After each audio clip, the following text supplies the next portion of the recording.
श्री कृष्ण ने स्वयं बताया कि युधिष्ठिर और कर्ण में सबसे बड़ा दानवीर कौन था। एक बार अर्जुन ने श्री कृष्ण से पूछा कि सभी लोग कर्ण की इतनी प्रशंसा क्यों करते हैं।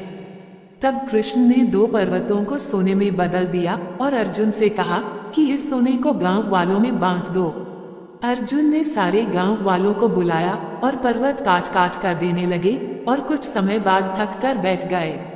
तब कृष्ण ने कर्ण को बुलाया और सोने को बांटने के लिए कहा, तो कर्ण ने बिना कुछ सोचे समझे गांव वालों को कह दिया कि ये सारा सोना गांव वालों का है और वे इसे आपस में बांट ले।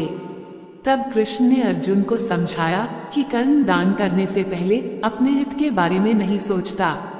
इसी बात के कारण उन्हें सबसे बड़ा दानवीर कहा जाता है। आइए जानते हैं कर्ण ने ऐसे कौन से दान किए थे जिनके कारण उन्हें सबसे से बड़ा दानवीर कहा जाता है। 1. दान में दिया कवच और कुंडल। भगवान कृष्ण ये भली भांति जानते थे कि जब तक कर्ण के पास उसका कवच और कुंडल है तब तक उसे कोई नहीं मार सकता। ऐसे में अर्जुन की सुरक्षा की कोई गारंटी नहीं थी। उधर देवराज इंद्र भी चिंतित थे क्योंकि अर्जुन उनका पुत्र था। भगवान कृष्ण और देवराज इंद्र दोनों जानते थे कि जब तक कर्ण के पास पैदाइशी कवच और कुंडल है वो युद्ध में अजेय रहेगा। दोनों ने मिलकर योजना बनाई और इंद्र एक विप्र के वेश में कर्ण के पास पहुंच गए और उनसे दान मांगने लगे। कर्ण ने कहा, मांगो क्या चाहिए। विप्र बने इंद्र ने कहा, नहीं, पहले आपको वचन देना होगा कि मैं जो मांगूंगा आप वो दे देंगे। कर्ण ने तैश में आकर जल हाथ में लेकर कहा, हम प्रण करते हैं विप्रवर, अब तुरंत मांगिए। तब क्षद्मेंद्र ने कहा, हे राजन, आपके शरीर के कवच और कुंडल हमें दान स्वरूप चाहिए। एक पल के लिए सन्नाटा छा गया।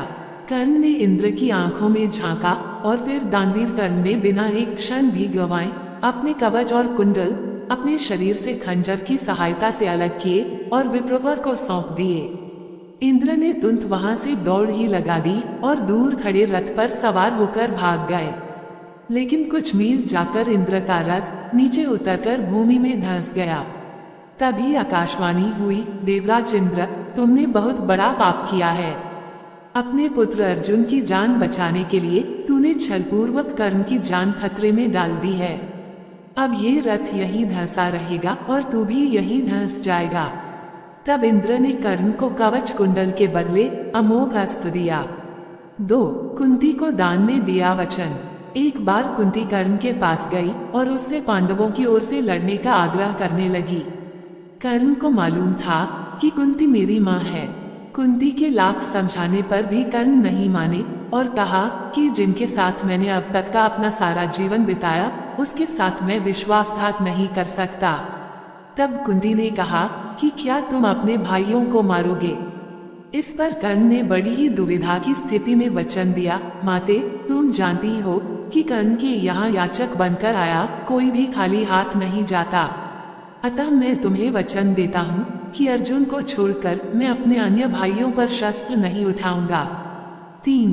कृष्ण नीली दान की परीक्षा। जब महाराज युधिष्ठिर इंद्रप्रस्थ पर राज्य करते थे तब वे काफी दान आदि दिया करते थे। पांडवों को इसका अभिमान होने लगा। भीम व अर्जुन ने श्री कृष्ण के समक्ष युधिष्ठिर की प्रशंसा शुरू की कि वे कितने बड़े दानी हैं। लेकिन कृष्ण ने उन्हें बीच में ही टोककर कहा, हमने कर्ण जैसा दानवीर कहीं नहीं देखा। पांडवों को ये बात पसंद नहीं आई। तब कृष्ण ने कहा कि समय आने पर सिद्ध कर दूंगा। कुछ ही दिनों बाद एक याचक युधिष्ठिर के पास आया और बोला, महाराज, मैं आपके राज्य में रहने वाला एक ब्राह्मण हूँ और मेरा व्रत है कि बिना हवन किए मैं कुछ भी नहीं खाता पीता। कई दिनों से मेरे पास यज्ञ के लिए चंदन की लकड़ी नहीं है। यदि आपके पास हो तो मुझ पर कृपा करें, अन्यथा हवन तो पूरा नहीं ही होगा, मैं भी भूखा प्यासा मर जाऊंगा। युधिष्ठिर ने तुरंत कोषागार के कर्मचारी को बुलवाया और कोष से चंदन की लकड़ी देने का आदेश दिया। संयोग से कोषागार में सूखी लकड़ी नहीं थी। तब महाराज ने भीम व अर्जुन को चंदन की लकड़ी का प्रबंध करने का आदेश दिया। लेकिन काफी दौड़ धूप के बाद भी सूखी लकड़ी की व्यवस्था नहीं हो पाई। तब ब्राह्मण को हताश होते देख कृष्ण ने कहा, मेरे अनुमान से एक स्थान पर आपको लकड़ी मिल सकती है, आइए मेरे साथ। ब्राह्मण ये सुनकर खुश हो गए, बोला कहाँ पर। तब भगवान ने अर्जुन व भीम का भी वेश बदलकर ब्राह्मण के संग लेकर चल दिए। कृष्ण सबको लेकर कर्ण के महल में गए। सभी ब्राह्मणों के वेश में थे, अतः कर्ण ने उन्हें पहचाना नहीं। याचक ब्राह्मण ने जाकर लकड़ी की अपनी वही मांग दोहराई। कर्ण ने भी अपने भंडार के मुखिया को बुलवाकर सूखी लकड़ी देने के लिए कहा, वहां भी सूखी लकड़ी नहीं थी। ऐसे में ब्राह्मण निराश हो गया। अर्जुन और भीम प्रश्न सूचक निगाहों से भगवान कृष्ण को ताकने लगे, लेकिन श्री कृष्ण अपनी चिर परिचित मुस्कान लिए चुपचाप बैठे रहे। तभी कर्ण ने कहा, हे ब्राह्मण देव, आप निराश न हो, एक उपाय है मेरे पास। उसने अपने महल के खिड़की दरवाजों में लगी चंदन की लकड़ी काट काट कर ढेर लगा दी। फिर ब्राह्मण से कहा, आपको जितनी लकड़ी चाहिए कृपया ले जाइए। कर्ण ने लकड़ी ब्राह्मण के घर पहुंचाने का प्रबंध भी कर दिया। ब्राह्मण कर्ण को आशीर्वाद देता हुआ लौट गया। पांडव व श्री कृष्ण भी लौट आए। वापस आकर भगवान ने कहा, साधारण अवस्था में दान देना कोई विशेषता नहीं है, असाधारण परिस्थिति में किसी के लिए अपने सर्वस्व को त्याग देने का ही नाम दान है। अन्यथा हे युधिष्ठिर, चंदन की लकड़ी के खिड़की द्वार तो आपके महल में भी थे। 4. यौवन दान में दे दिया। किंवदंती है कि एक बार कर्ण ने अपना यौवन ही दान दे दिया था। कथा अनुसार एक बार की बात है, दुर्योधन के महल पर भगवान नारायण स्वयं विप्र के वेश में पधारे और दुर्योधन के भिक्षा मांगने लगे। दुर्योधन के द्वार पर आकर एक विप्र ने अलख जगाई, नारायण हरि भिक्षा देहि। दुर्योधन ने स्वर्ण आदि देकर विप्र का सम्मान करना चाहा, तो विप्र ने कहा, राजन मुझे ये सब नहीं चाहिए। दुर्योधन ने आश्चर्य से पूछा, तो फिर महाराज कैसे पधारे? विप्र ने कहा, मैं अपनी वृद्धावस्था से दुखी हूँ। मैं चारों धाम की यात्रा करना चाहता हूँ, जो युवावस्था के स्वस्थ शरीर के बिना संभव नहीं है। इसलिए यदि आप मुझे दान देना चाहते हैं तो यौवन दान दीजिए। दुर्योधन बोला, भगवान मेरे यौवन पर मेरी सहधर्मिणी का अधिकार है, आज्ञा हो तो उनसे पूछाऊं। विप्र ने सिर हिला दिया। दुर्योधन अंतःपुर में गया और मुंह लटकाए लौट आया। विप्र ने दुर्योधन के उत्तर की प्रतीक्षा नहीं की। वह स्वतः समझ गए और वहां से चलते बने। उन्होंने सोचा, अब महादानी कर्ण के पास चला जाए। कर्ण के द्वार पहुंचकर विप्र ने अलख जगाई, भिक्षा देहि। कर्ण तुरंत राजद्वार पर उपस्थित हुआ। विप्रवर, मैं आपका क्या अभीष्ट करूं?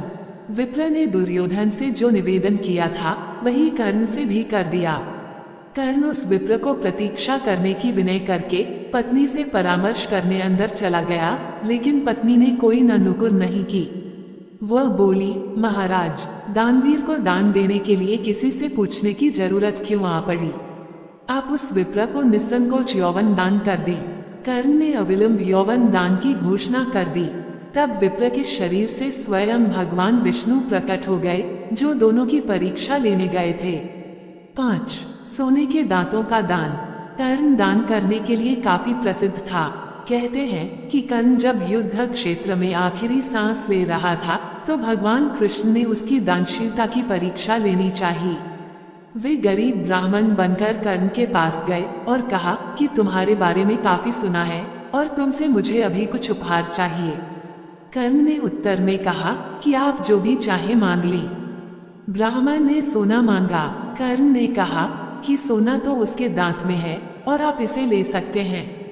ब्राह्मण ने जवाब दिया कि मैं इतना काय नहीं हूँ कि तुम्हारे दांत तोड़ लूं। कर्ण ने तब एक पत्थर उठाया और अपने दांत तोड़ लिए।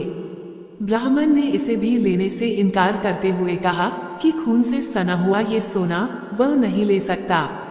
कर्ण ने इसके बाद एक बाण उठाया और आसमान की तरफ चलाया।